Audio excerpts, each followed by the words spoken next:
Good evening, all, and welcome to Talbot Camera Club. This is the 2020 Talbot Camera Club Lockdown Challenge. My name is Russell Simmons, and I'm the chairman of Talbot Camera Club, and I'm joined tonight by our judge, Brian Coleman, and competition secretary, Peter Thomas, and also one of our members, Paul James.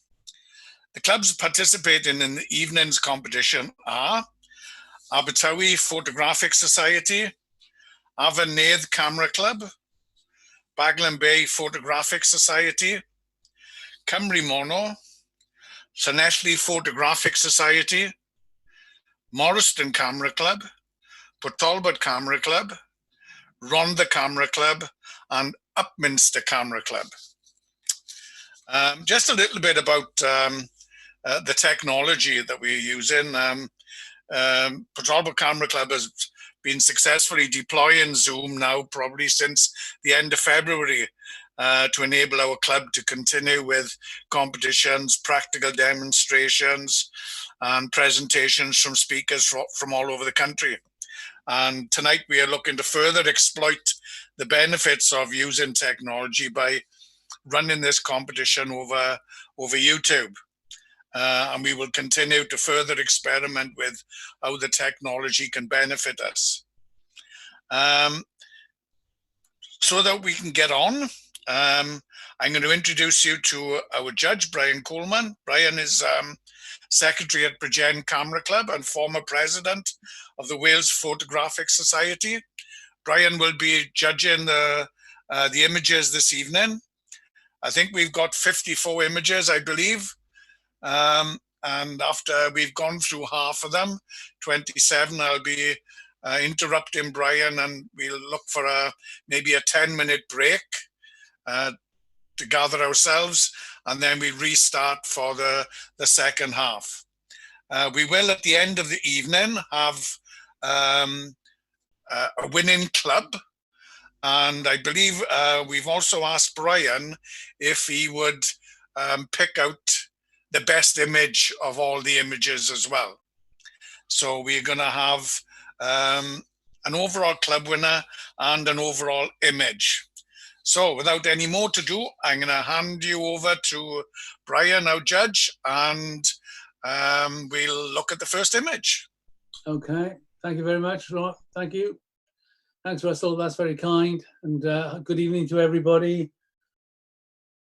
It's good to be here. Thank you for letting me look at your pictures. As always, it's interesting, and it's a pleasure to look at other people's work. Now, unfortunately, we are having to compare one with the other, which isn't always a good thing. There are some images which I have seen before. I am trying not to let that color my views. So I hope that you have a great evening, one and all. So when you're ready, thank you. Right, this is called Checking His Phone. I just love the atmosphere in this. That sort of beach scene is absolutely wonderful. The cranes there, the people on the beach with their dogs. And then this gentleman on the right-hand side, as we look at it, just looking at his phone, the silhouettes, I think, are absolutely amazing. I looked at this and I thought, okay, this is something that could be used as a look forward to setting up a piece of creative writing. Then this could provide the cover or the opening shot for that. So, why is this guy on the beach? What's happening on this phone? What are these people doing? Is there significance? So all of this started working around within my psyche. I know I do tend to get worked up about these things, but I thought the balance of this, the tonal range in it, was absolutely glorious. So that starts you off with an 18.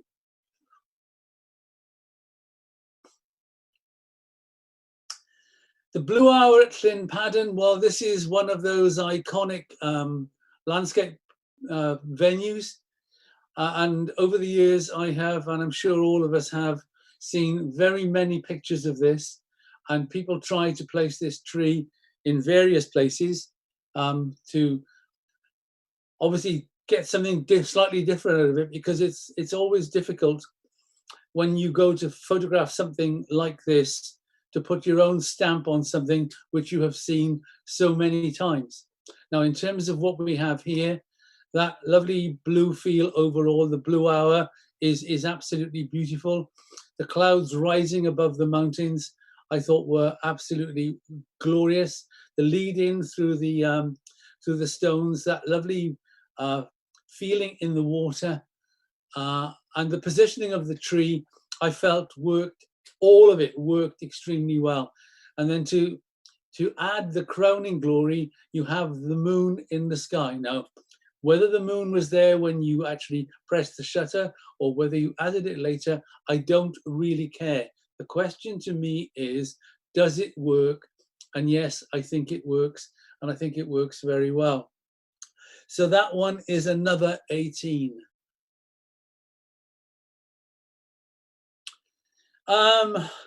This is an African pied kingfisher. The positioning of the bird on that reed, I thought was, twig or whatever, I thought was absolutely glorious. The fact it's looking back, so then you pick up the catchlight in the eyes. The fact that, you know, the bird itself is black and white, which is not necessarily the best combination in terms of getting good results. But here, I think you've done that beautifully, that fantastic out of focus background. And then the crowning glory of this, I really felt, was the little drops of water on the bird's chest. Yes, okay, under the chin, it would appear to be just a little bit burnt out, but the rest of it, I think, is glorious. So yet another 18.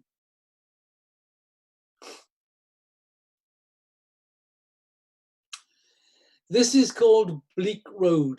Now, there are two images of this place. I think the other one is probably taken slightly further back. And each of them has something to commend it. I'll start with what I really liked about this to begin with. The water on the pathway, I thought was fantastic. You're led, you can almost sense walking down this and squelching through that puddle, leading to the trees and the derelict building, which I thought was great. Then well, I say lovely, but that horrible sky with the low cloud and mist and everything else, great. It's contained really nicely. You know, the dark edges, do what you want it to do. They contain you. You can look through the middle. I'm not sure about the vignettes on the top.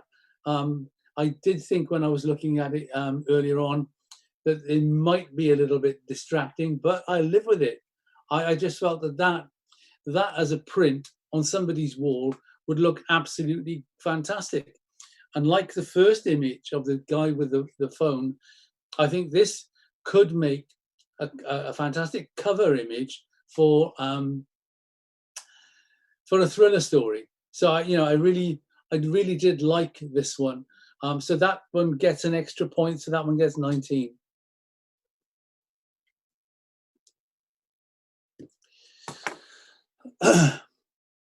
Right, one for sorrow, two for joy, and so it goes on. And I thought this was an interesting sort of concept, really. If you look closely at the model, you have you've got a very interesting face. She just appears to have that sort of superior attitude. I don't really understand the significance of the twigs coming out of her hair. The birds, I do understand. And I liked the setting. I thought the setting was really good and added to this picture. The face and the hair, I just feel are a little bit on the bright side given the rest of the image, which means then that I just feel it jars with that. And then looking at the legs, I was concerned about the way that the legs were crossed, and the lower leg I feel is really too bright, and given where it is, that has a tendency to drag your eye down to the base of the frame rather than look at all of it. Fortunately, you have one or two lighter birds towards the top, which will actually take you back up. But I just felt if you could tone that face down and tone that lower leg down a little bit, and the right-hand arm as we look at it, and I felt that that would look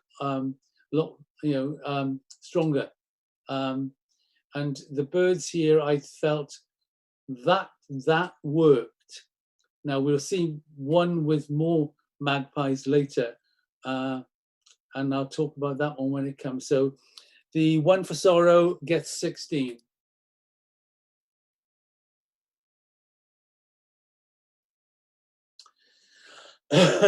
Right, this is called Overseasoned. Now, part of this reminded me of the Salgado stuff about the Genesis, the Amazon pictures that he did several years ago, because of the textures. And the textures within this piece of wood are really quite amazing. And you've picked that up really quite well, and you've got really interesting colors in it, because it's amazing how many different colors there are in it, and the fact that you have this almost abstract effect. There's a lot to be said for just reducing the size of this image and making it even more of an abstract. However, I felt that my eye was sort of going through the picture all the time. I thought that in terms of what you have, if you are into doing work with textures and whatever else, then you have a great piece of work that you could use elsewhere. And I thought, yeah, okay, it's really, it's interesting, rocks, valleys, and whatever else. But I just felt that there was something that was missing, but don't ask me what. So Overseasoned is also a 16.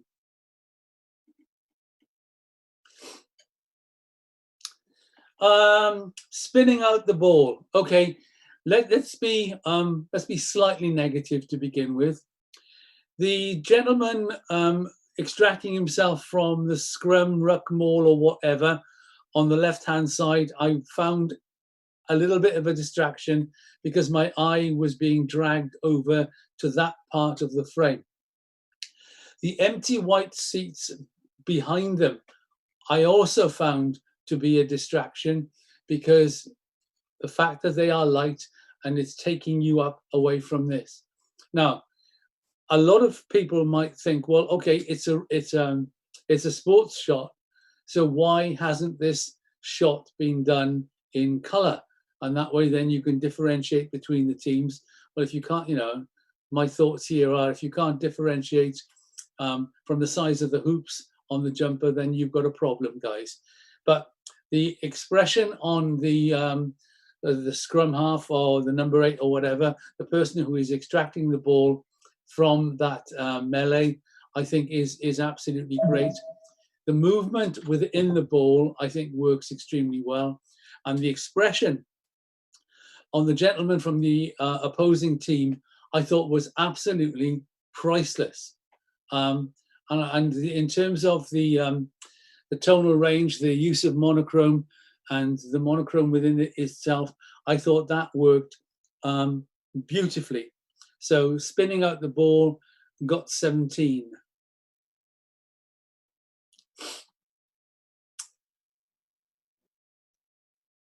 Right, 329 in flight. It would appear from the runway that it is a long jumper, though possibly from the shape of him, he could be more of a triple jumper. The expression on his face, I think, is fantastic. The movement within the material of his vest, I think, works extremely well. The positioning of the legs is great. And I don't care that you've only got half a leg. This is what happens in sport, and we have to live with it. The the sand in the pit is really great, but I think that there are some problems in the background, because I just felt that the green looked as if there were things which had happened in it which have not worked particularly well. If you come over to the left-hand side, sort of in line with the 329, there are a few things there. And if you look really closely, as we judges have to do, unfortunately, it would appear that there have been a few issues with cloning. And I'm a bit concerned as well, according to the runway, that the front white board has been removed, or would appear to have been removed. And the other thing that concerns me is that there is a lack of officials at this competition. There should be judges either side of that line with their white and red flags to make sure that this is a legal jump. So there are one or two concerns in terms of the execution of the athlete himself. I think that's done quite nicely, but around the athlete, I think there are things which, by their inclusion or lack of inclusion, take away from it. So 329 in flight gets 15. Right, dance photography is not an easy thing to do. This is called Leap, and my compliments go to the photographer, because I think you have handled this extremely well. It would appear to have been shot within studio environment rather than the stage, because I think the light is a lot stronger. This young lady's pose, I think, is fantastic. The shape of those legs with the pointed toes works beautifully. And then you look at the hair, and you have that movement within the hair. You've got light on her face where it's important for it to be. The light on her arms works really quite well.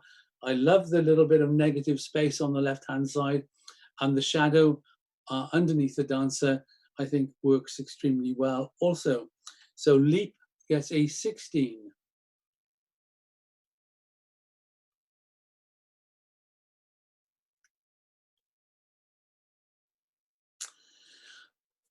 Excuse me. Discarded workhorse. I misread it to begin with because I thought it said discarded warehouse, but that's me. Can't help it. I think the use of monochrome here is really very, very good. It's picking up a fantastic range of textures. The stonework on the edge, the planks within the door, that which is behind the tractor itself, that rear wheel of the tractor, I think is great, as is the body. And what makes this also is the fact that you have that hint of a shadow under the front. Okay, behind the back wheel, it is a little bit darker, but there is some information there. And beyond it, that old barn wall, I think, is really good. The final bit, which is slightly less of it's a shame it's not the same material as the rest of the barn, because that more modern material, I think, is a little bit distracting. Now, could it be cropped off without spoiling the rest of the image? I don't know. Could you clone some of those stones into that? I don't know. But I just felt that that was just a little bit on the distracting side. Well over 3/4 of it, I thought was absolutely, well, almost 7/8 of it, in fact, I thought was absolutely lovely. And the balance between light tones and dark tones works extremely well. So the discarded workhorse gets a 17.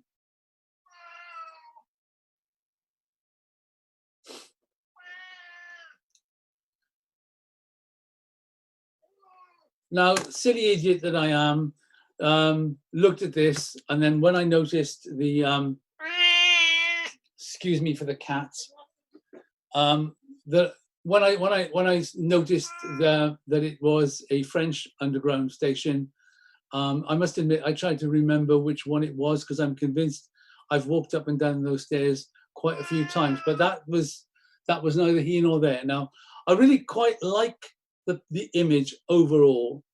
It can be argued that there are possibly two pictures within it. You know, that the train and the platform at the bottom bit, and the guy towards the top of the stairs for the other one, because your eye is sort of going around all the time. Now, the very light areas on the platforms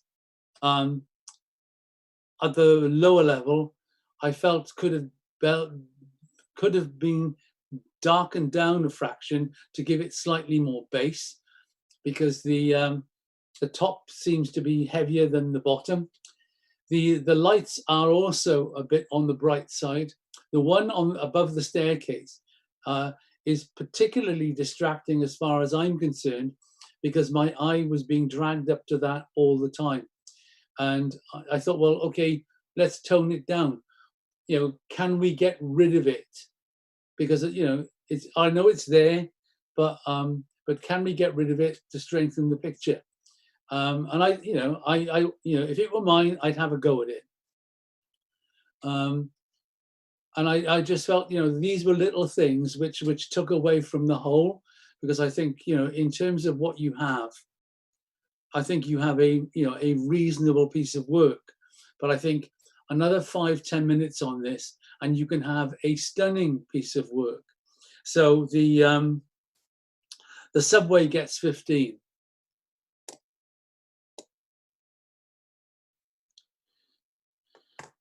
I hope the alarm goes off. Yeah, I must admit, it's a shocking indictment on modern society, isn't it? Where you have people having to sleep rough, and then, of course, you know what I find, you know, really offensive about what is happening is that when you look behind him and you see the acceptance of all those credit cards, and you think, you know, poor sod. Yeah, so, you know, the tones within the sleeper, I think, work particularly well, you know, and then the social documentary part of it with regard to the information, and then you have the times, opening times, closing times, and the inclusion of that alarm clock, you know, lets you be aware of the fact that he's going to have to be up pretty soon. And then it would appear that some kind soul has given him a Big Mac or something, or even a Big Mac breakfast, or a McDonald's breakfast, because you've got the good old McDonald's a lot better. But as is, I've given that one 18 because of the social documentary aspect.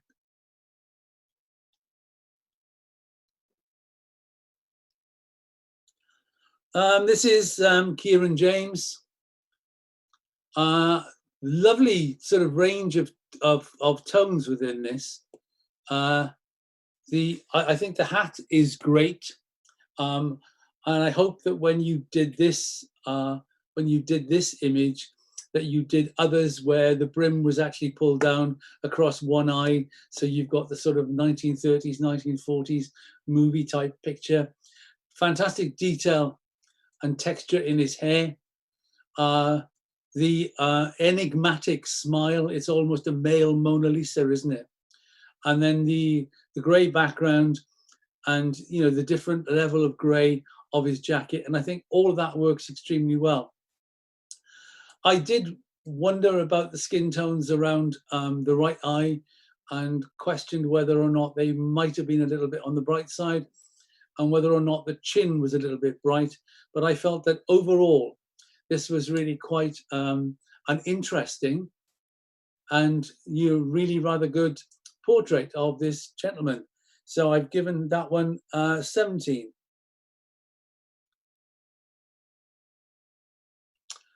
Right, this is called Apocalypse. And I thought this was an interesting idea. You know, you've this, you know, whether that old gas mask was there or whether it had been brought in, doesn't really matter. It produces an interesting piece of work, I think. And then if we look down the stairs, we have this open door.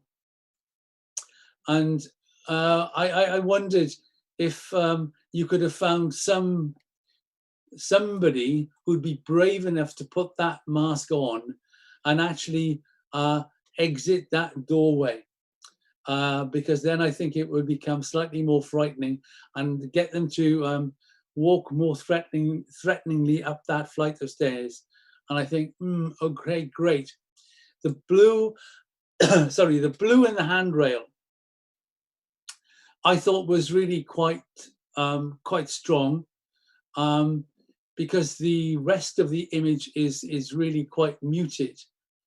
The top bit where you have that light, whatever it is, at the very sort of left of the top, that was a distraction. And I think that really that could have gone.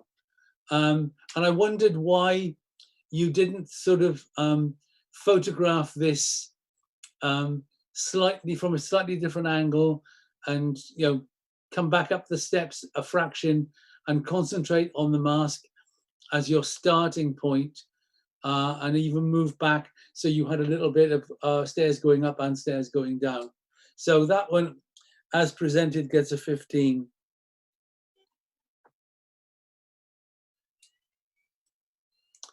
Right, togetherness. The colors within this, I think, are absolutely lovely. Evening light by the look of it. Could be morning light. I wouldn't know because I tend not to be a morning person. The textures within the shells themselves are particularly good. You're picking up some detail in the sand, even though that is out of focus. And then, of course, you've got a little baby shell in the middle, which works really quite nicely. But it shows you how limited the depth of field within the image actually is, because there's nothing within that which is particularly sharp. Not that it matters, because when you're looking at this at viewing distance, it doesn't matter. It's only when judges and people who have to comment on it, make it more difficult. So I quite, as I say, I quite liked that. I felt it might have been just a little bit too tightly contained within the frame. So for that reason, it ended up with a 15.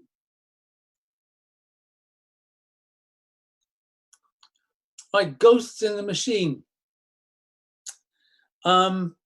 Interesting idea here.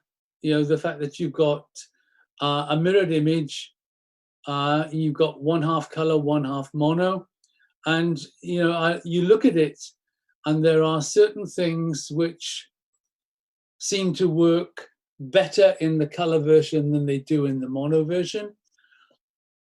Excuse me. The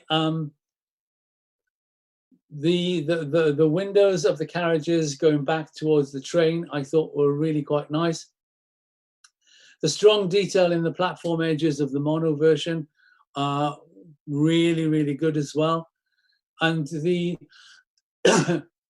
the young lady or the person in the coat, I think, is a lot stronger in the reflection than in the mono version.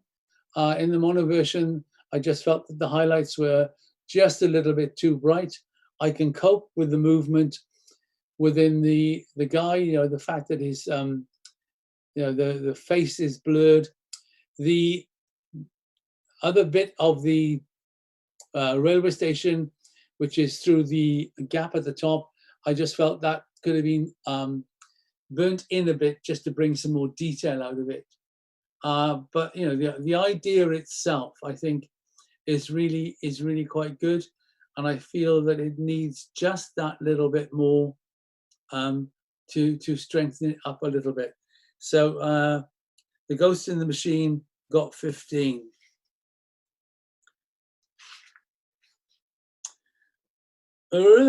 With Room to Spare. Now, must admit, I do not envy pole vaulters in any way, shape, or form, because having seen some of them, bombing down runways, planting the pole, only for the pole to snap, I think, ouch, that is really, really painful. And then you sail to what? Ladies, 4.5 to 5 meters, gents, up to 6.5 meters. And you think, okay, fine, you missed this and land on your head. It could be nasty time. But, I think you've captured this really well. Great look on the face. The positioning of the limbs, legs and arms is great. The ponytail, showing up, that conveys all that movement to you. The fact that you've got the pole included in this image, and you can see from the shape of it that it is not going to go forward and knock the bar off, but it is going to go backward. Nice out of focus background, so you're not distracted by the spectators there. So I thought that was quite a nice piece of athletics photography. So With Room to Spare scored 17.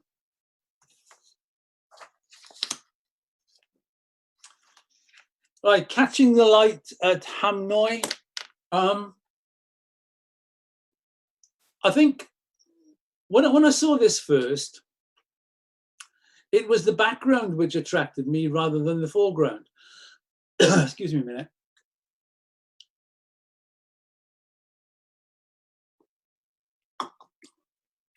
Because that mountain above the buildings, I thought was absolutely wonderful. The textures in the cliff face itself and the different tonal range within it, I thought was absolutely beautiful. I loved the sky.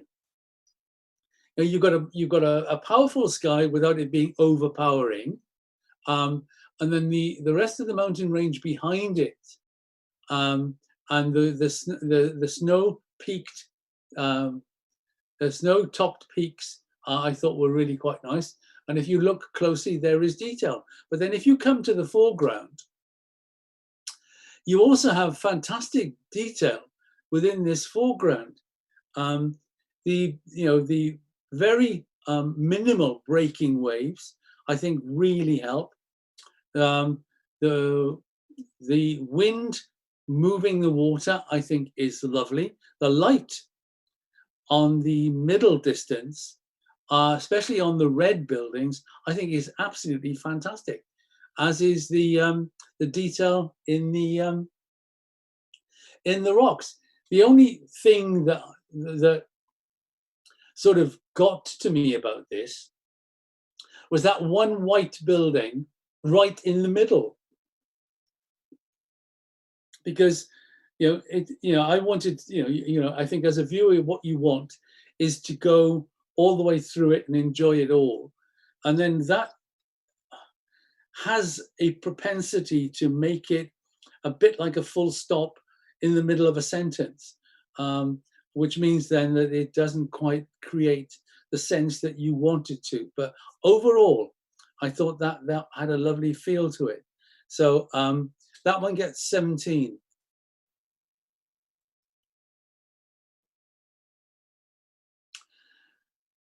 Lone Tree. Well, it's not technically a lone tree, is it? Because you've got a bit of a tree coming in on the other side as well. And to be honest, I find the bit of a tree on the left-hand side to be a distraction, because I think that the lighting on the water, I think, is particularly lovely, and the textures within the water, I think, are lovely. When I viewed this on the laptop first, there wasn't much detail coming through in the middle distance. Looking at it on the big screen, then I was able to pick out some detail, and I thought really, really nice.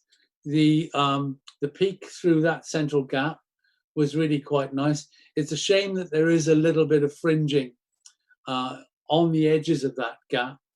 The lone tree on the right-hand side I thought was particularly good, and I really liked that. But the overhanging branches on the left-hand side, I just found to be a distraction, sadly. So, I don't know if that could have been presented in a different way, or if it could have been photographed slightly differently, so that that would remain as the center of interest. But then you've not got this over here. Why I'm pointing at the screen, I don't know. So lone tree gets 15.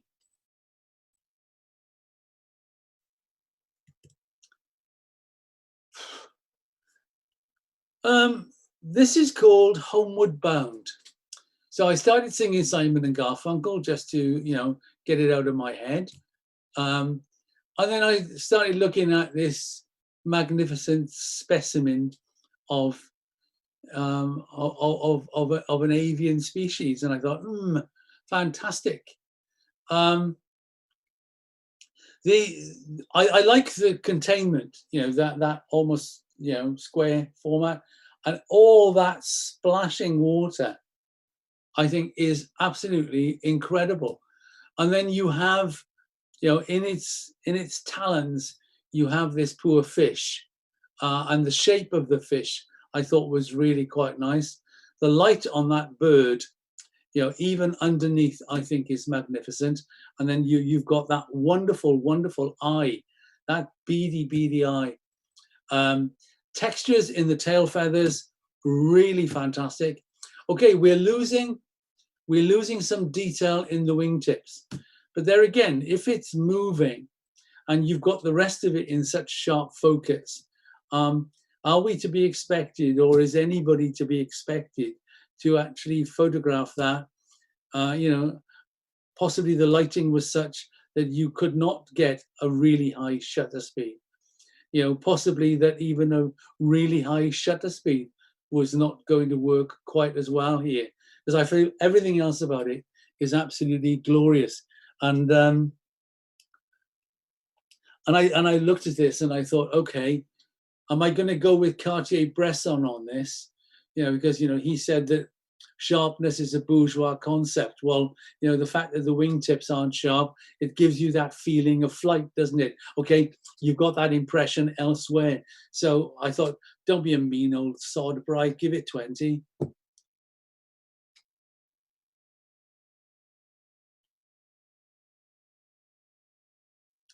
And then I thought this bird portrait, or portrait of a bird, was a slightly different approach to ornithological imagery. The the detail in the plumage around the head and under the eye and the chin, absolutely lovely. And you look at that, and you look at those textures, and you think, wow. The things that we don't always see because we can't get this close to it, usually. And here you have a photographer who's managed to sneak in close and get that image.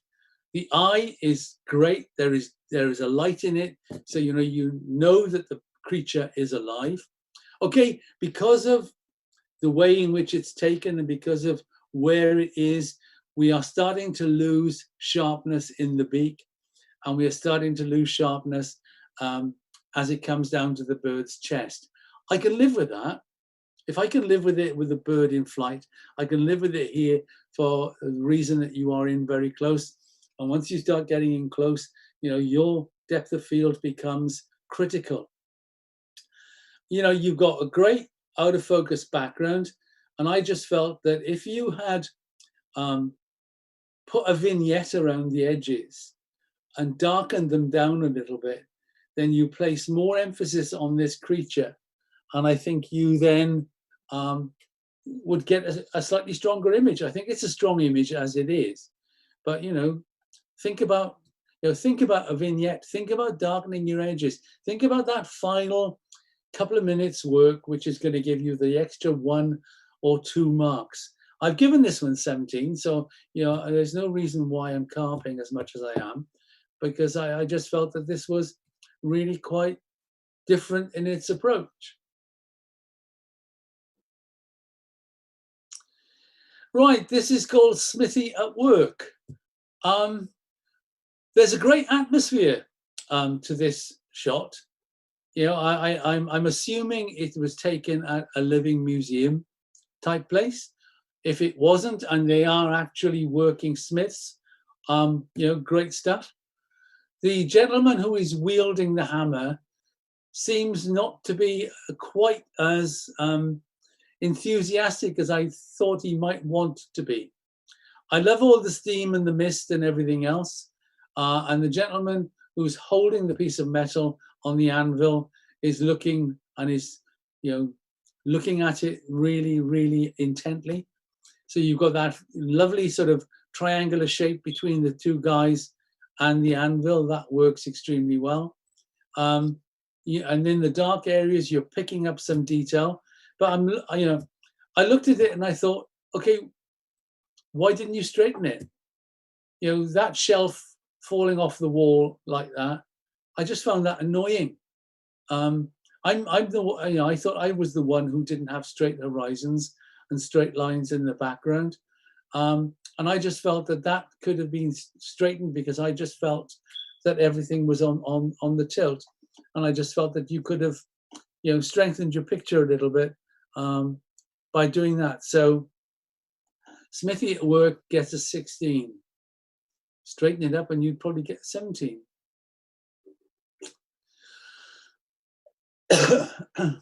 Right.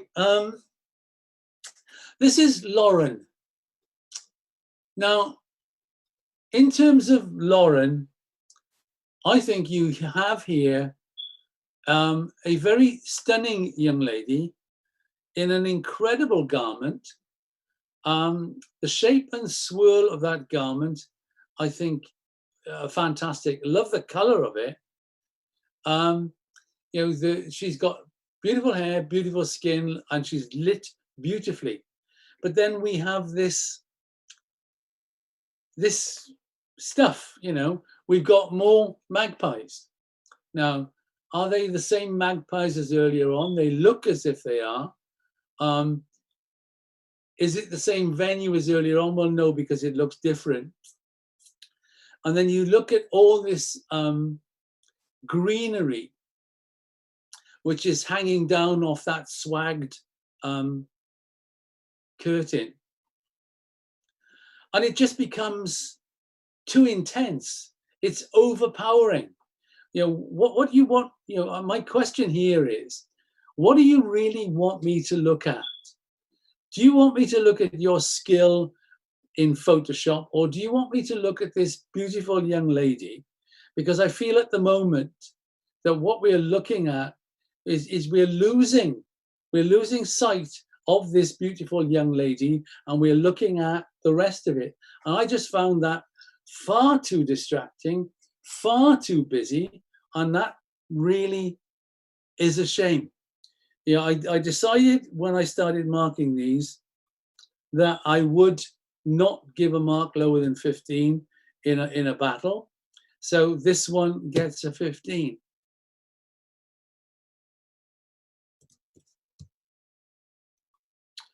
Right, this is called Castle Stalker. A strange title, right? I can understand why, because you are up there in the foliage,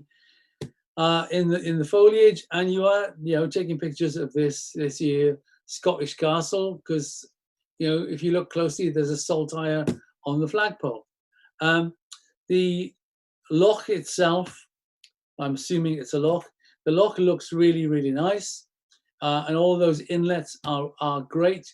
And you start to progress. You go down to the castle, and then you start looking up around the coastal regions, and you've got that lovely vista in the distance. And I thought, yeah, okay, that's fine. What really concerned me about this one was, one, I felt that there was, there were two things. One, I felt there was slightly too much green stuff on the left-hand side, and I think I would have lost a little bit of it. especially those odd twiggies bits which go into the sky. And the other thing which caused me a certain amount of concern was actually the colour of the greenery, because it looks more yellow than green. And I felt that this could have done with you adding either black to green in Photoshop, or actually taking yellow out of green.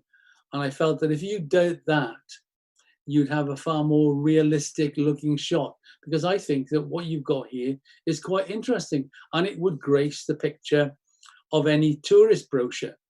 But it's being let down by the colour in the foliage, I think, and possibly the balance of the image as well.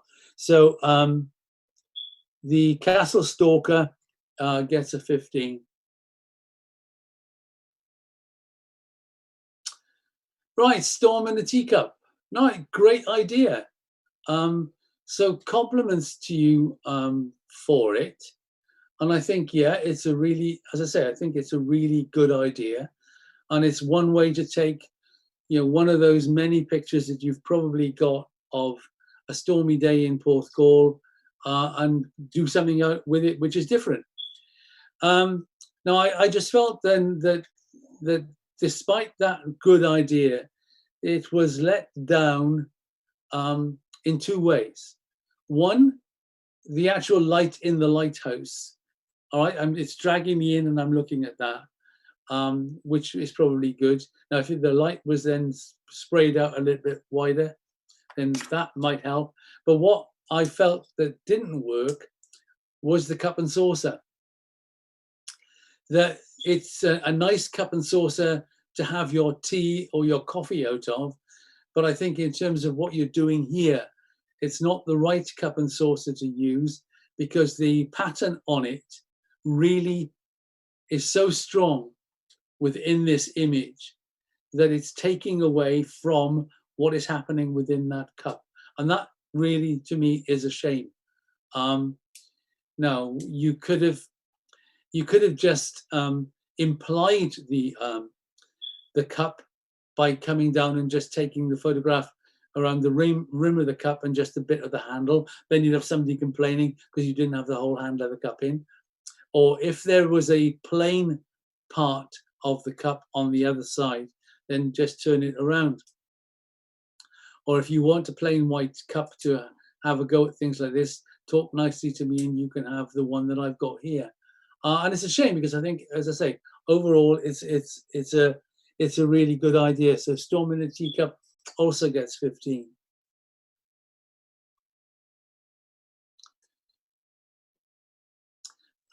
Devils versus Nottingham. Wow. What I like first of all is the fact that you've actually got the puck in. It's always good in, I think it's always good in a sports photograph to have the tool of use in it. So, like in the rugby picture earlier on, you had the rugby ball. In the pole vault picture, you actually had the pole. Here you've got the puck, and the shadows underneath it. Great. Now the two guys from opposing teams, really looking at that. Now, would this have been far more interesting if you'd waited just a fraction till they were both going to lunge for the puck, and then you'd have even more action in it. The other Cardiff Devils member through the gap, I think, is fine. He works well, and he's hiding that, well, almost hiding that Peacock's advertising slogan, which I thought was really good. The one behind the shoulder of the Nottingham player, I find a little bit of a distraction, and I think I might have been tempted to get rid of him. The goalie and the attacker up there, they are obviously concentrating greatly on what's going on over here. So you've got a really, you've got a fantastic amount of information, and I think that it's done particularly well. The concentration on the two front players, I think, is absolutely glorious. So compliments to the photographer, because this is not an easy sport to photograph, given the speeds at which they travel across the ice. So I've given that one 19.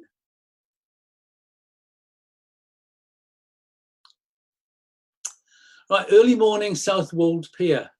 Now, what is photography all about? Well, it's all in the name, isn't it? It's all about light. And a good photographer will manipulate light, whether it happens to be natural light or whether it is artificial light. And I think here, the photographer is managing the light particularly well. The sky is beautiful. The clouds coming up over the horizon, I thought, were absolutely glorious. The colors in the water on the left-hand side, especially that bit in the central area, are really, really lovely.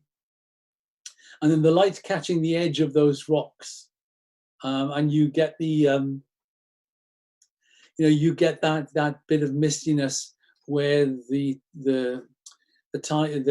sea itself has hit the rocks and come back. So you're aware from the texture of the water and from that we're dealing with a slow shutter speed here, which I think has been handled beautifully. And the lovely wetness in those rocks, I think, is gorgeous. I might have darkened down some of the sand at the base, but that's a minor thing. Then looking up onto the pier itself, the light on the decking, the light on the structures, I thought was beautiful. And then you've got the color of the light coming into those buildings as well. And I think all of it really sits well together. So Southwold Pier, early morning I gave that one a 19 as well. Okay, Brian, we've come halfway through our images. So thank you very much for that. So we'll have now a quick 10-minute break, and then we'll resume so it's 8 o'clock now. So we'll resume at 8:10.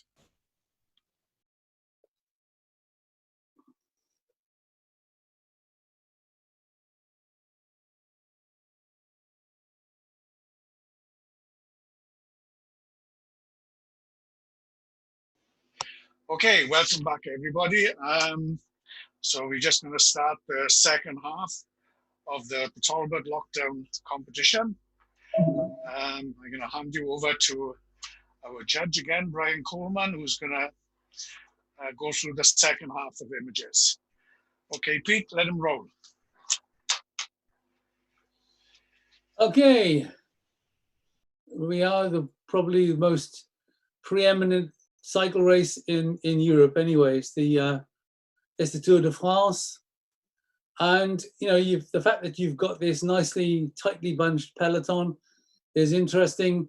It's interesting in the fact that you can see the struggle, the concentration, and the effort on the faces. The guy who is in the lead is quite interesting, and then you follow them through, and you can tell the whole story of it. If you look carefully, and possibly you shouldn't get in this close, then you could do with something which is a really pin sharp. But having said that, and having tried to photograph cycling, it's not as easy as it looks, because it becomes nigh on impossible. So that was really quite nice. It gave that sense of feeling. I felt that the spectators are great, but sometimes that they can impinge on the picture. Now, in terms of this one, the one that really annoyed me was the photographer on the right-hand side. Now, whether he annoyed me because he is a photographer, or whether he annoyed me because he happens to be wearing red, I don't know. And I think that he could have gone. The ones down the far end of the peloton, okay, they're a bit distracting because they are, you've got blonde hair, you've got light arms and whatever else. They could easily have been darkened down to give that strength, but it does give you an interesting feeling. So the Tour de France starts you off with a 15.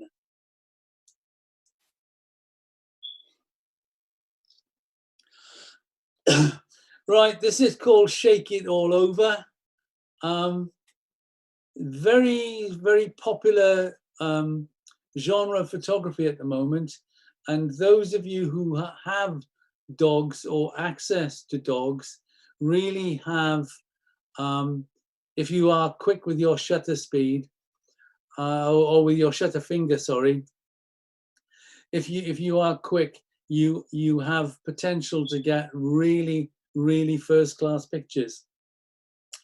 And if this is the sort of photography which you find appealing, then I would recommend to you take a look at the work of Elliot Erwitt, because the work that Erwitt did on dog, well, I think Elliot Erwitt's work is particularly good anyway, but Elliot Erwitt's dogs photographs are really, really quite classy, and some are incredibly amusing.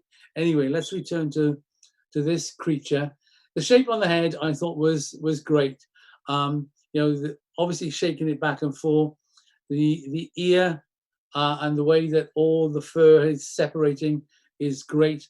The shape of the feet, I particularly like the drops of water coming off this dog.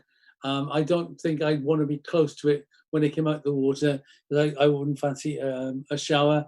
The out of focus beach and water I thought were really great.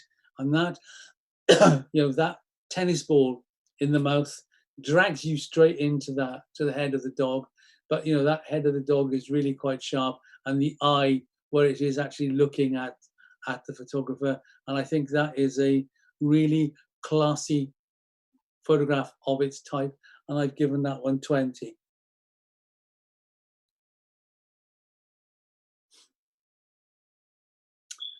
Right, South Manhattan, iconic skyline, really good from over on the Brooklyn side. And there you have the iconic Brooklyn Bridge in front of you. Love the sky. Sky contains it beautifully. Nice little shape across the river. And then, you go across from Brooklyn, where you've got sort of more conventional buildings, to the high rises and tower blocks and skyscrapers of Manhattan. And you have this incredible contrast. And to walk across the bridge to see it approaching ever closer is really good. The park down here underneath the bridge, I think is really nice. I must admit, when I looked at it first, I considered the little glass cube type thing to be a bit of a distraction, but it's there, can't do much about it. The bigger distraction is the little bit of orange and red, the other side of that bit of grass. But this is the trouble when people will actually put the livery of their trucks in really bright, garish colors. But in terms of approaching New York in a different way, I think it does that. It gives you that interest. And and having been to New York, it's a place I would love to go to again. And seeing this sort of makes me want to go to New York again. So I gave this one 16.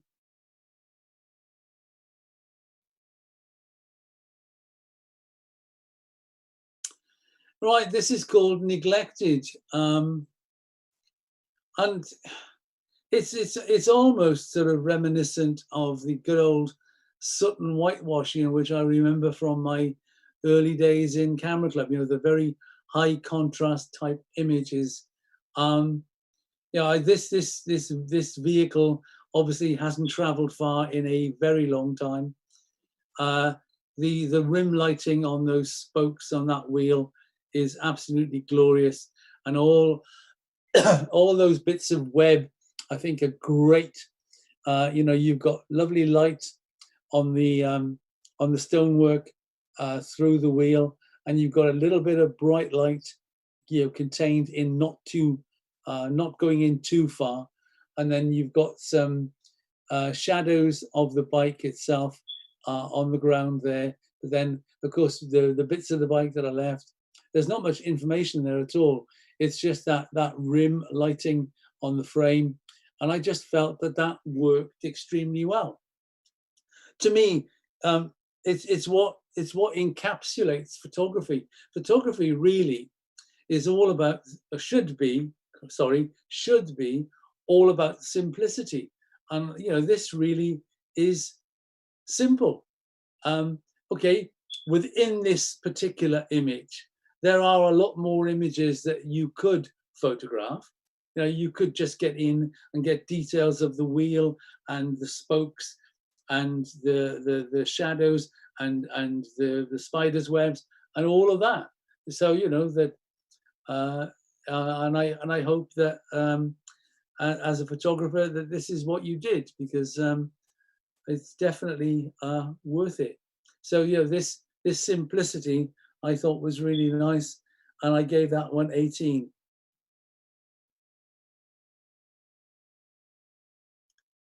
Right, Trovan in winter. I tell you what, it's got the look of the Scottish Highlands about it to me. How would I know? I've never been there, but I like the way that the water is moving. I know that there are people who object to portraying water in this way. I have no problem at all with it. I think it's absolutely gorgeous. And the tonal range within the water itself, I think is really nice. Lovely detail in the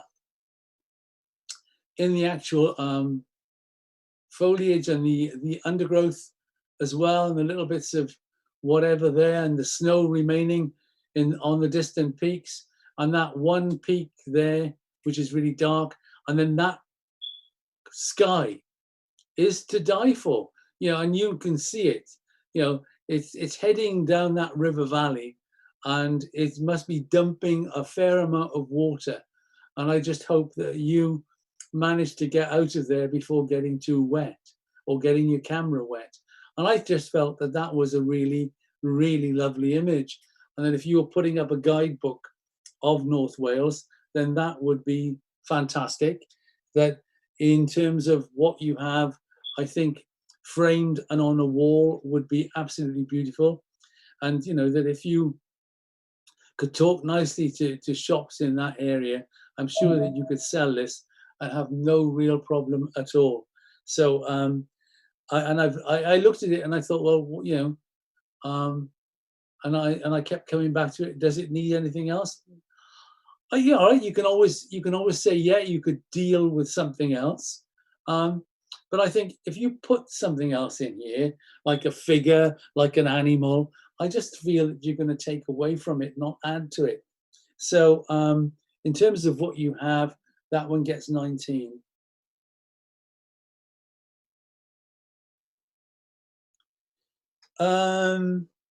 Viewing modern art the modern way. Reminds me of what a friend said to me once. I forget exactly where we were. And he said, don't you ever take that camera away from your eye? Well, sometimes, yeah, if I'm crossing the road. You don't stop to look at what's here. And I thought, that's not true, because I do. And through my little viewfinder, I probably see a lot more than you see with your eye. And the same thing about this. And I thought I just loved the shape in that statuary. I thought it was absolutely gorgeous. Okay, I might have taken a step or two back to try and get the whole line of the top bit, but the positioning of that figure with the camera up, I think is great. The shadows coming down on the walls, I particularly like, and it reminds me of images that I've seen in the online magazine B&W Minimalism, because this is what it is. It is minimalist, monochrome work, and I think it is really, really nicely done. And I'm looking at my, I must admit, I'm looking at my score sheet thinking I'm a miserable devil. So I think that one gets 17.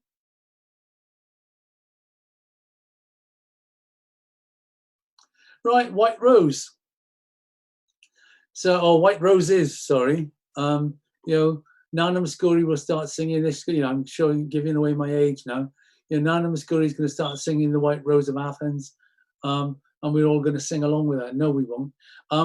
Yeah, okay. I must admit, I do like this approach. So, you know, this almost high key approach with it, and I think the use of that vase, the color it is, I think works quite nicely.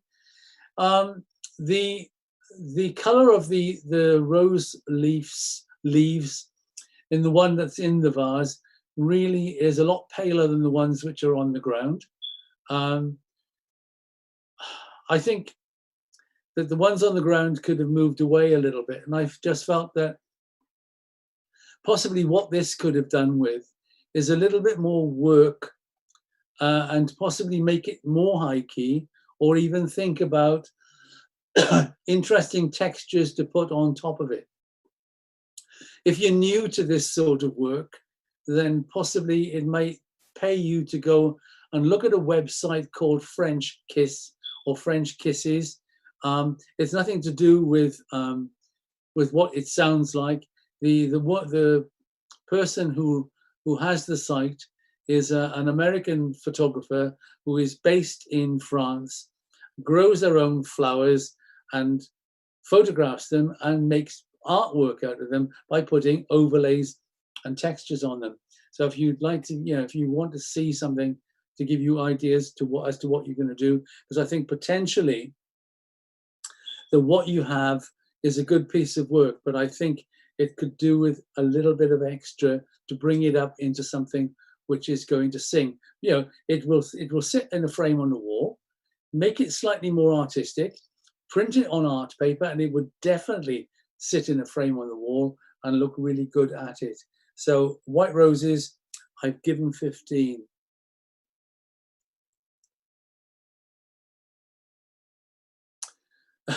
My wrists have gone. I thought this was hilarious.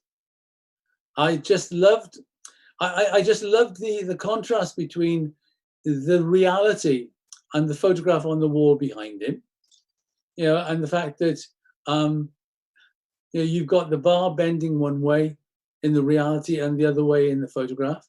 You know, you've actually managed to get the guy dressed similar to that. The background, I think, is fantastic. Expression on this gentleman's face, I think, is classic. And I'm sitting here thinking about, you know, I just love those staring eyes. And I'm sitting here looking at this piece of work thinking, did you really only give it that, you miserable devil? And I think, yeah, I think this is really, really quite interesting and amusing. So, yeah, I think that is well deserving of 19.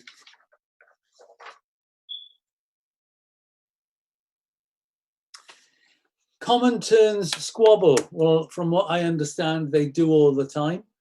You know, they're that breed of nasty seabird, you know, just like the dreadful gull population, which is absolutely dreadful. And you know, the standoff between these two, I think, is particularly good. You know, you've got the classic shape of the wings that you get with terns, and the one on the left-hand side is obviously slightly more vocal because the beak is a lot wider open. The spread of the tail feathers really looks very good. On the left-hand one, we are losing a little bit of detail in it, whereas the top wings, you know, it's really, really great. The plain sky on this really makes this, I think, that, you know, you've just got that blueness in the sky. Whereas if it were over cloudy, then I think that would detract from it. You've got a hint of light in the one eye, and you've not got much light in the other eye. But you know, it's a fine picture. You know, it's not a competition winner. That would need a little bit more work on it.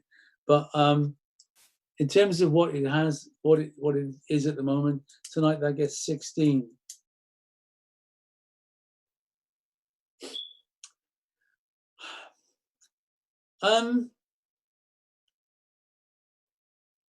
Interesting, you know, I must admit, I looked at a tutorial on how to do this, and I even went out and bought some glycerin. The number of times you see pictures of colored pencils in one guise or another is interesting. Now, I have never seen anything like this with colored pencils before. And then, yes, probably voices all the way around you at the moment saying, oh, he hasn't had much, he hasn't been anywhere much, has he? Seen loads of these, it's nothing new. But I like this. As I said in the first half, it's a simplicity. Oh, no, I didn't say about the bike. It's about the simplicity. And, you know, and what have you got? This is simple. You know, that the point of the pencil is great. The detail in the sharpened bit is great. The edges where the color of the pencil has been removed, so you've just got that white edge there, is lovely. And then the light of it going back, and then the fact that you've actually got a red, a band of red at the end, so it fits into that really quite nicely. And then you have the green the other end, which is a contrasting color. So that all works very well. And then you have this beautiful rainbow droplet, which is balanced really quite nicely. And my compliments go to you as a photographer, because, you know, it's not easy to do. You know, it's definitely tripod work. It's, unless, you know, you've got, you know, rock steady hands, that and I would imagine that if you've done this, then you probably have others. And I would really be interested in seeing what the others look like, because I really do quite like this. And I think that in terms of a sort of an abstract type shot, it works extremely well. So the red pencil gets 19.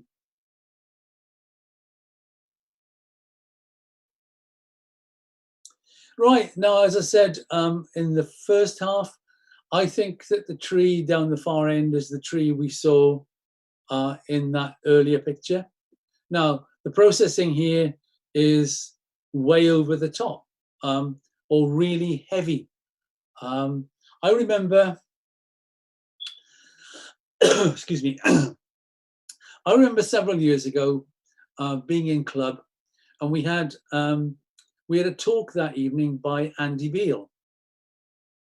Now, there are people who are not overfussed on Andy Beale, but this particular evening he brought some work to the club, and some of it was of Iceland that he shot recently, and he had printed it very, very heavily, so that there were a lot of blocked blacks, and there were a lot of bright light whites. And I think that the month before I saw Andy Beale's work, I would have sat in any club room talking about photographs that I was looking at and saying, these shadow areas need to be opened up. But after seeing Andy Beale's work, it made me look at work differently. So, you know, looking at this, the pathway, I think that pathway is absolutely gorgeous. You know, the algae on some of these rocks or stones in the foreground is lovely. The wet and texture on others is great, even though there isn't much detail in them. You've got some detail in the stuff on the edges, and you also have some really blocked blacks. And then you have this grain, this noise, if you like. Now, I don't care if it's grain, if it's noise, it doesn't matter. You know, I can remember when I worked in the darkroom, as probably a lot of you can. You would actually shoot film to achieve this effect. Now that we do digital, it's become a sin to have noise in your pictures. Why? Does it work? Does this work? I think it works. I just love the feel to it. I can see this as a print on art paper, in a frame. This could be, no disrespect to Gareth Martin. This could be a Gareth Martin size print. It might be a Gareth Martin piece of work, but it could be a Gareth Martin size print. So a small print on a large board in a frame on a wall, and that would look absolutely stunning. And there are a couple, this one and the one we saw previously, and the one we saw of the landscape, that these could, easily be sold to the tourist trade in North Wales. And I know that, there were people who were inspired after seeing pictures of Carmarthen to go and do their own pictures there as well. So the Carmarthen Slate Road, I'll give that one 20, actually. I like that, and I'd live with that a lot. That's more than I originally intended giving it. Right, now if I make a pig's ear of the pronunciation of this, I do apologize. It's the, I can't read it. It's the Vatnajökull Glacier, and I'm assuming that is in Iceland. The textures and shapes in the landscape, I think, are absolutely lovely. There is interesting detail within that glacier, which I think works extremely well. I love the low cloud and or mist, and I felt that worked extremely well. But I just felt that overall, the picture itself is just a tad on the flat side. Now, photographer's going to turn around to me and say, well, now, come on, we went in the winter. This is what we were looking for. Now, I think that there is information within this file, which if it is revisited, could actually make this picture sing at the viewer. I think it's knocking on the door, but it's not quite there at the moment. And I just feel that that this would pay you actually going away and looking at it. That this is where subtle HDR comes into its own. This is where it might be worthwhile looking at your shadows and highlights. And I think also that this is an image which may work better as a monochrome image, because it's going to pick up a lot more information for you. So, I would suggest to the photographer, go away and have a go at it in a slightly different way.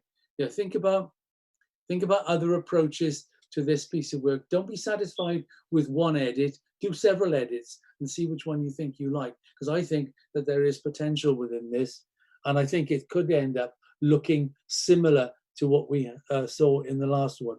So, as presented, I've given that one 16.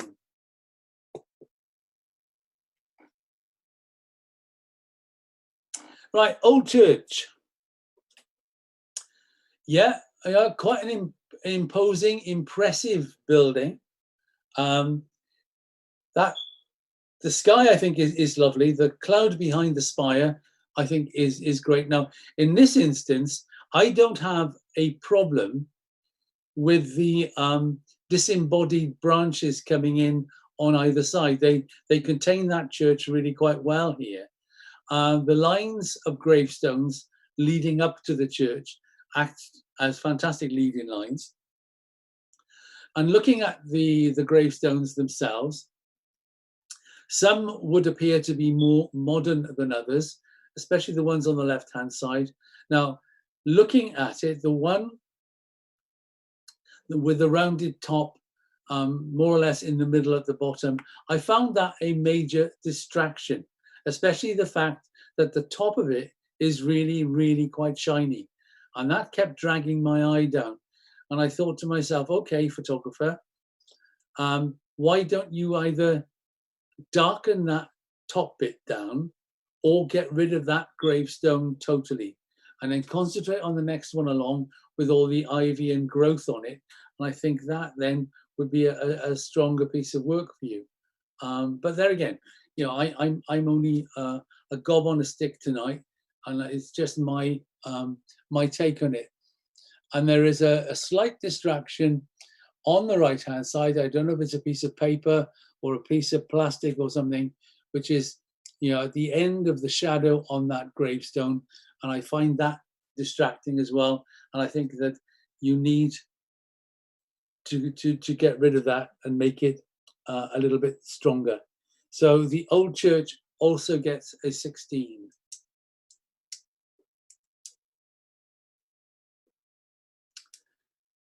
So we go from something really brightly lit to sunset. And I am reliably informed by the photographer that this is at the Black Mountain. And you know, I just felt that there were some really interesting parts to this photograph. The tree itself, I think, is magnificent. That shape, you know, the silhouette against that magnificent sky, I think is absolutely lovely. You know, that sky is to die for, again. Then if we look at the landscape, the light area underneath the tree, I thought was beautiful. You know, you're picking up some flowers and stuff within that. Then you move across that base level, and you have more light then picking up some more skeletal trees and a couple of cows in the distance. Then the light coming through, which is creating really long shadows from the ridge above the cows. I thought that was really nice, and the mist hanging in the hollows is quite nice. Two things which I sort of questioned. One, even though the sky is magnificent, do we need to see it all? Would it matter if we lost about a third of it? And the sun, whilst it is producing the sunset, because it is still quite high above the horizon, and it is very, very bright, it's dragging my eye straight to it. And I just felt that that could have been taken down a little bit. You know, you could have put some of that lovely orangey color over the top of it, and then that wouldn't, you know, to me, it wouldn't have looked amiss. Because I think that within this, there is potential. If you got rid of that sun and then just concentrated on the tree area, there's a lot of lovely light behind the tree, and that would make a lovely picture on its own. What's going on down here on the right-hand side would make a lovely picture on its own with just a bit of the sky, and none of those bits would actually have the sun in it. But you know, that's just me. It's easy for me to see because I'm sitting here and I've been looking at these for a long time. So so the Black Mountain sunset, as presented, I have given that 16.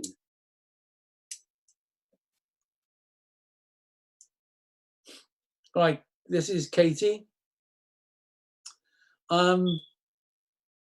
What I found really, really good about this was the fact that you have a large amount of white within it. You know, she's wearing a white top, white dress.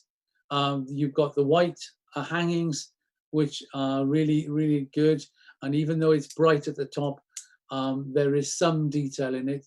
The light on her face, I think, is beautiful, and the hair is fantastic. Nice skin tones in both the hands. It's a shame that the hand closest to us as viewers, you know, the fingers are lost within the draperies. But you know, that's the way things go, isn't it? But I think that the rest of it, that you have handled that particularly well, and that is really quite a nice picture. I must admit, if I was photographing it, I'd ask her if I could use a fan to blow the hair, and she'd probably get really miffed with me about doing it. But you know, Katie, gets a 17.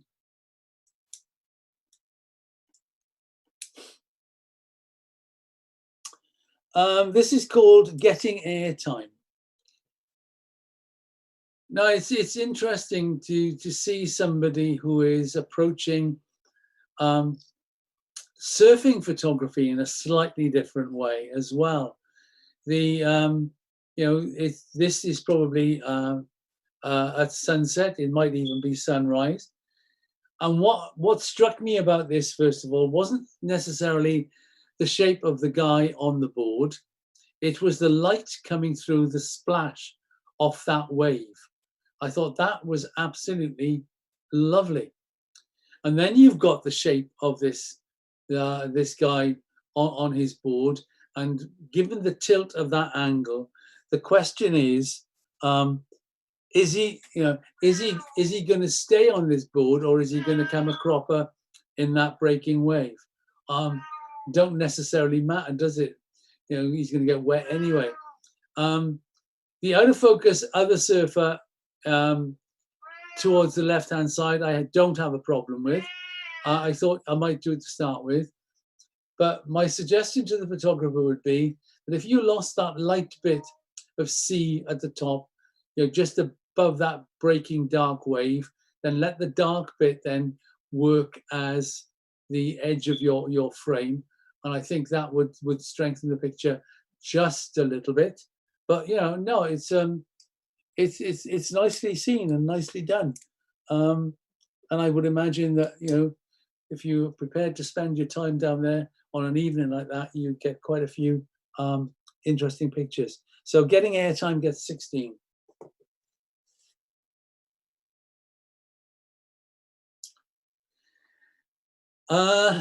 Right. This is called Skin Deep.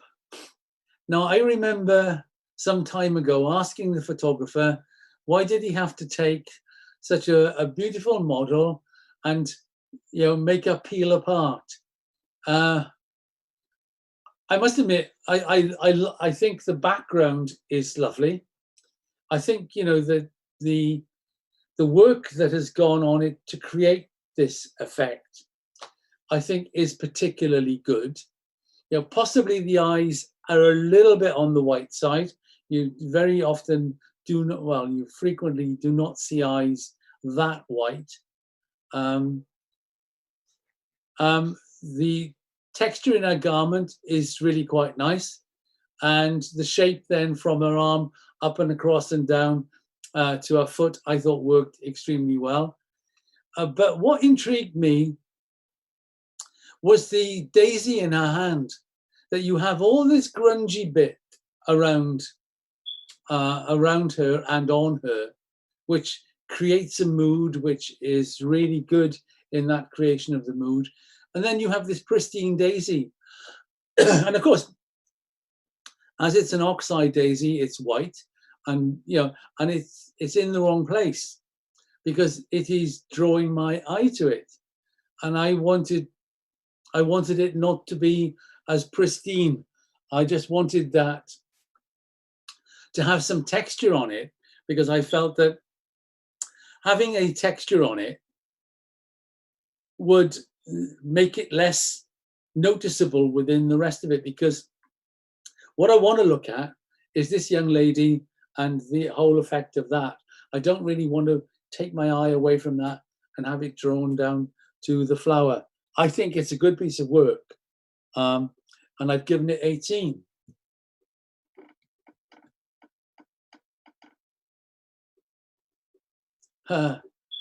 Yeah, red in tooth and claw, isn't it? And this is bringing down the beast. In any other environment, you'd say that these were two creatures which were getting friendly with one another, and that the lion was giving the wildebeest a hug. But we know that lions are not there for that, and lions are there for other things. And it's interesting the fact that the lion's eyes are actually closed, and the fact that it's a lioness, but that's not unusual because they tend to do most of the work, because the male lions are notoriously lazy and they only come along when the kill has been carried out. And you've captured this really extremely well, and that lovely color of the environment, I think, is very, very good. I was a bit concerned towards the top of the frame. There are a few dark spots. I know it's within the landscape, but they were a little bit of a distraction when I saw them. But in terms of what you have in the rest of it, I thought that was really, really very good. And I gave that one 20. Shush.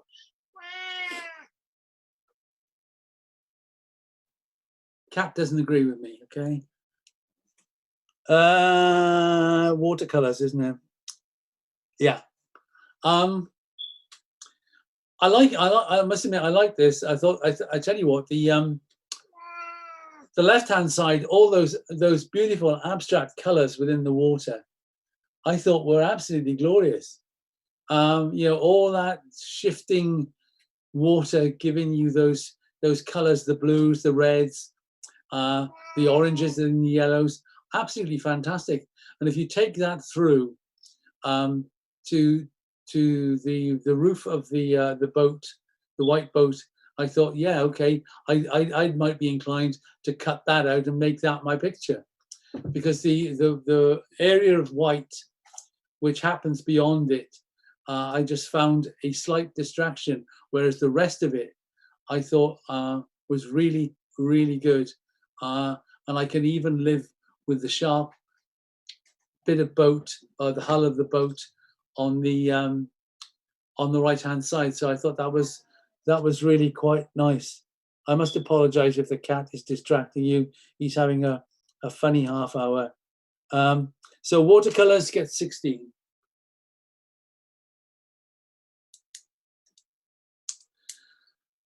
And we've got pelicans at dusk.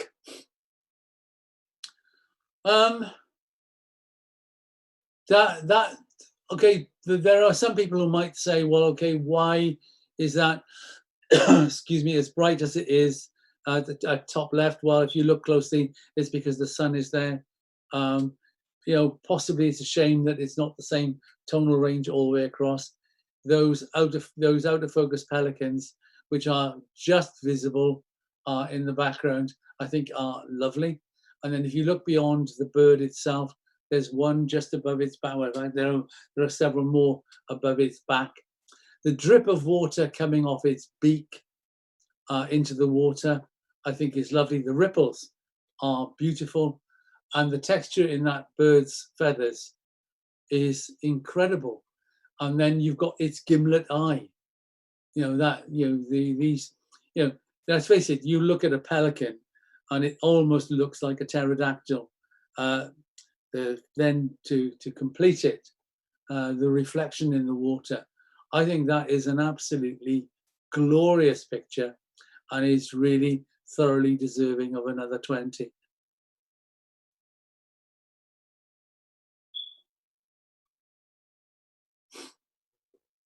And then we go from something which is really quite colourful to something which is minimal. Right, this is called The Chase. Now you look at this particular image, and you're definitely into soot and whitewash. You've got the two young ladies and the movement. You can understand why it's called The Chase, and then you've got that really, really blocked base. And I think, okay, yeah, it's great, and that within its own remit is particularly great. And then there is this orange or red balloon in roughly the right place. And if you look carefully, you can actually see the string to which it's attached. And it is the sheer simplicity of this which makes me sit up and take notice. Now, I've talked about several pictures here tonight, which would look great in frames, and I'd love to see them on walls. This is one of those. I think this would look absolutely great on a wall. And if it was on my wall, I'd be delighted. I really do like this. Is that Does it need anything else? I don't think so. You know, you've got enough elements in it. I haven't quite got to the 20 with it, but I've given it 19.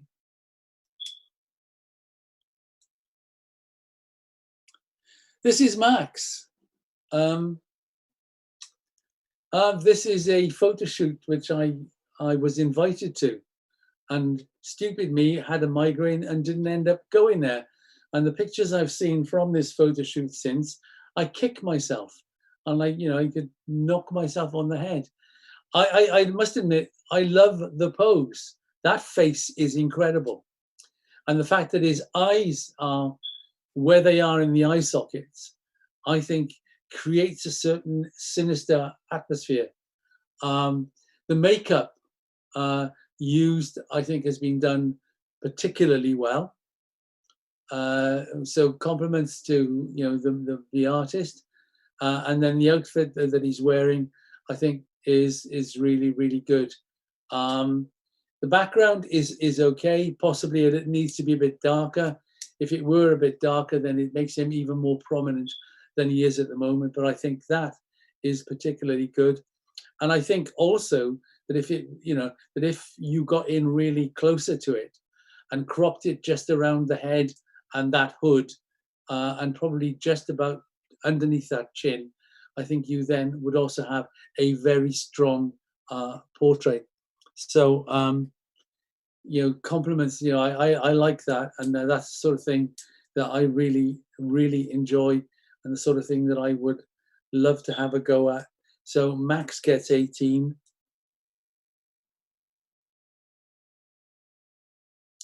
And then we go from something, as sinister as Max to something as delicate and as beautiful as this. This is a gyrfalcon in flight. That you have that beautiful shape in the bird, from wingtip to wingtip. The light is picking the upper wing, the detail in the underside of that upper wing in particular. And the patterns in it are beautiful. The spray of feathers, tail feathers, I think is great. Lovely detail in the feet. And then the light picking up the lower wing is really quite nice as well. It's a shame that a little bit of that light hasn't quite hit the eye. Now, in terms of light, the light hitting the foliage on top left and underneath the bird is just that little bit distracting. And I think that if those were darkened down a tone or two, then I think that adds even more strength to this bird. I think it's a strong enough, I think it's a strong picture. Anyway, we could possibly lose a little bit, but then you're going to get complaints saying you need space for it to fly into. You could lose a little bit on the right-hand side. But, I really do think that, that using light here, you have done it particularly well. And my compliments to you. So the gyrfalcon gets 17.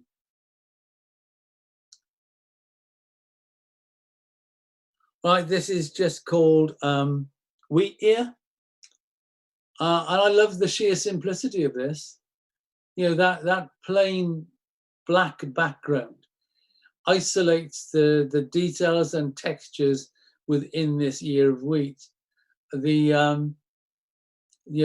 It has been framed particularly well. You've got the diagonal coming out from that corner, which gives it strength. The very narrow key line which you have here just is incredible, and allows it to separate from the background. And this along with a few others could be put together as a panel of work. If you've got another two pieces of work which are similar to this, they'd look great as a triptych. These would also look, people are always looking for artwork to go on kitchen walls these days. I think this, with a series of work like this, would also make great work to go on a kitchen wall. So my compliments to you. I think you've done extremely well with that one. And, it is sort of really redolent of the work of, what was his name? Karl Blossfeldt, at the start of the last century. So congratulations, and that one gets 18.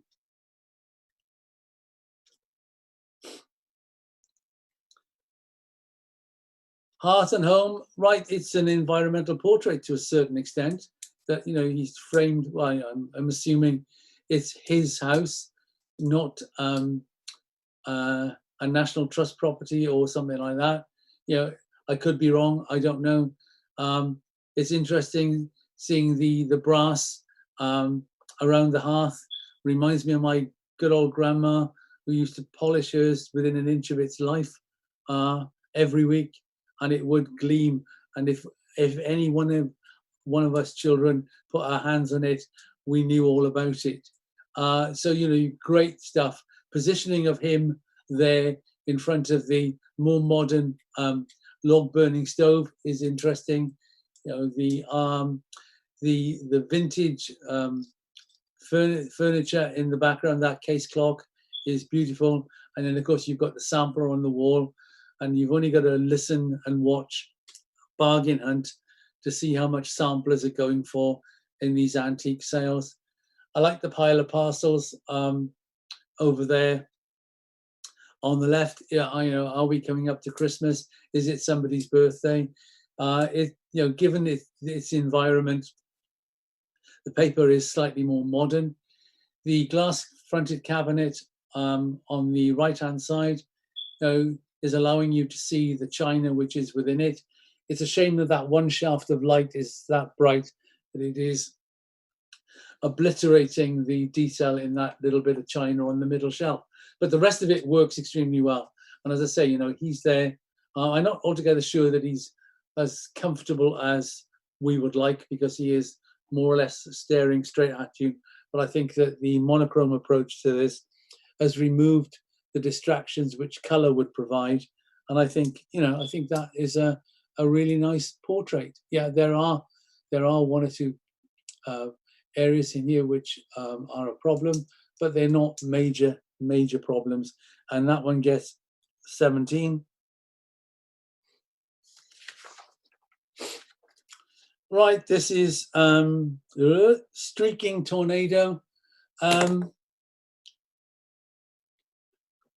You know, these move a bit faster than birds. You know, you can understand why people do it, because if it works, it really looks particularly good. You know, you've got the movement in the sky, so the indication would be that the photographer has panned this, but the photographer is obviously adept at what he or she is doing, because, you know, you've got super sharpness in that plane. The water vapor coming off the tips of the wings is particularly good. Nice shadow of the tail coming across. And then if you look really closely, you know, you can see the pilot and co-pilot in the cabin wearing their bright flying suits. And I think, you know, yeah, okay, it's great. And the fact it's on an angle rather than a straight go across the frame, I think, you know, that, yeah, that works extremely well. And the sky is such that it really does help. You haven't got the land, which sometimes happens, and it provides you with a really good background for this. So the tornado also gets 17. And then we got a barn owl. The positioning of the barn owl in that frame, I think, is particularly good. I like the way in which it's looking back over its shoulder. The detail in that plumage is absolutely gorgeous. The colors, the shape, the form, absolutely lovely. I love the sort of monochrome out of focus effect. All right, okay, we're losing a little bit of the end of the bird, but that's such is life. There is a light in the one eye, the other one we're not getting much light, and we've got a little bit of brightness on the top of his head, but that is neither here nor there. It's the grasses on the right hand side which I find a little bit distracting, and it is possible within the remits of nature photography to remove those and not be penalized for it, because they are quite strong and prominent. The rest of them are not. and the rest of them are okay. So, you know, that is a really lovely picture of a barn owl, and that one gets 19. And that, ladies and gents, is the end. Well, thank you very much, Brian. I'm sure Peter's going to be putting the scores up for us shortly. There they are. An excellent competition, and I'd like to commend you for your critique tonight. I'm going to hand over to Paul. I was going to go through the scores, but there's no point because you can all see the scores on the screen there. So I'm going to hand over to Paul to show our appreciation for, on behalf of Patalba Camera Club and all the other clubs that have entered into this competition, including our special friends at Upminster. And I'd like to ask Paul to say thank you to you, Brian, for your judging this evening. Haven't we? Okay, let's pick best image then. Well, there were a few 20s tonight, and of those 20s, the one which I think is my selection for best image is the one of the pelicans. Okay, thank you very much. Yes, first of all, I think it's right for that I thank everybody, each and every club has entered Port Talbot Camera Club's lockdown competition. From the people who have entered the image to those that have tuned in this evening, and especially, of course, to those who played a part in putting the selections together. Certainly without everyone, without you all, there could be no such competitions, and we thank you all for your time and effort to make this evening a success. It has been a fabulous evening, and we have seen some excellent photography on show for sure. I have to mention this first. I'm sure you'll agree with me that both Russell Simmons and our chairman and Zoom host for the evening, and also Peter Thomas, our CompSec, have done an excellent job of managing the technology here and showing that camera club life and competitions between clubs that are quite geographically spread and not just possible, but can work very well over this medium. So, gentlemen, thank you both very much. Our judge, Brian Coleman. I have huge respect for Brian, seen him judging quite a few times, someone who appreciates and rewards images that are technically well constructed and also show that X factor. Thank you, Brian, for your thought out and well communicated commentary. I'm sure that we've all enjoyed your critique, and many of us will be taking something home tonight with new ideas and insights that we can use in the future to improve our own photography. Thank you again, and I look forward to future events with you. Thank you. Thank you. Very well done, and a massive congratulations to Avaneth. I think it was 113 points. Did you get 420s? I think it was, yes, 420. Excellent, absolutely excellent. I must say they were indeed worthy winners with a show of images that have inspired me, and one or two that I was simply in awe looking at them. Very, very, very good. Luck can play a part in allowing us photographers to capture some great images, and I'm sure that we've all had a bit of luck on times, but however, great photography is most definitely rewarded by hard work and time spent to learn your craft. And we've seen this this evening with some really excellent photography and editing skills coming through. Congratulations to all on that team. The winning image, the pièce de résistance, as they say, the work that stood out the best and most memorable of the evening. That must have been a tough choice, Brian, because it was. Yeah, some of those 20s, especially that you pulled through, were stunning. But I have to agree, the Pelican was an absolutely superb piece of work, and it did stand out. And many congratulations to the author of that image, with Avan Ned. Absolutely fantastic. Well done. So, okay, a superb photograph and a worthy winner. Very well done. And I guess that's it from me. It would seem the perfect time for me anyway, to wrap up my bit and say thank you all again for tuning in and entering our competition. The last thing for me to say, look, to everyone is to keep taking photos. Please stay safe and healthy in these difficult times. And thank you all very much again, and good night from me. All right, cheers, Paul. Right, thank you, everybody. Thank you very much.